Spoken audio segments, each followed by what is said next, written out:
Dear students வணக்கம்.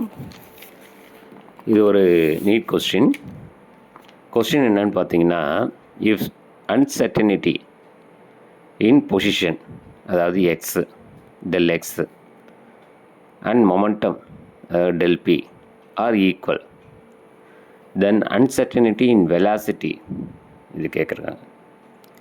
இப்போ நமக்கு ஹீசன்பர்க் அன்சர்டனிட்டி பிரின்சிபல் தெரியும். Del x del p is greater than equal to h by 4phi. இப்போ இதில் டெல் எக்ஸ் அப்படிங்கிறது டெல் பியும் சமம் அப்படின்ட்டாங்க. இப்போ டெல் எக்ஸ் பதில் del p into del p is equal to h by 4phi. இப்போ டெல் பி அப்படின்னா என்ன? மாஸ் இன்ட்டு டெல் பி, சரிங்களா?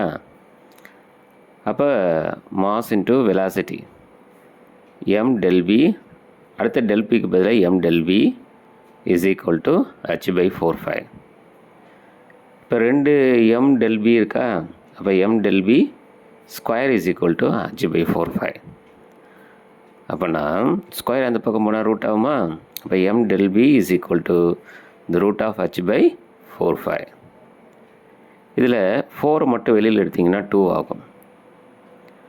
அப்போ the root of h by 5 அப்படின்னு வரும், வெளியில் 2 வரும். அதே மாதிரி டெல் பிக்கு பக்கத்தில் பெருக்கிட்டு இருக்கிற எம்மு அந்த சைடு போனால், ரைட் சைடில் போனால் 1/m ஆகும், டிவைட் ஆகும்.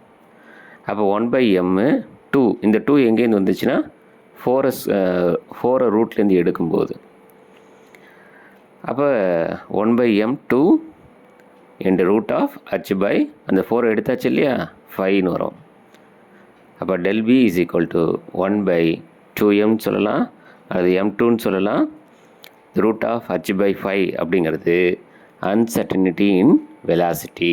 கொஸ்டின் பாருங்கள், if uncertainty in position and momentum are equal, then uncertainty in velocity is del p is equal to 1/m2 அல்லது 2m the root of h by 5. சரிங்களா? பார்த்துங்க, இது நீட்டில் கேட்டிருக்காங்க.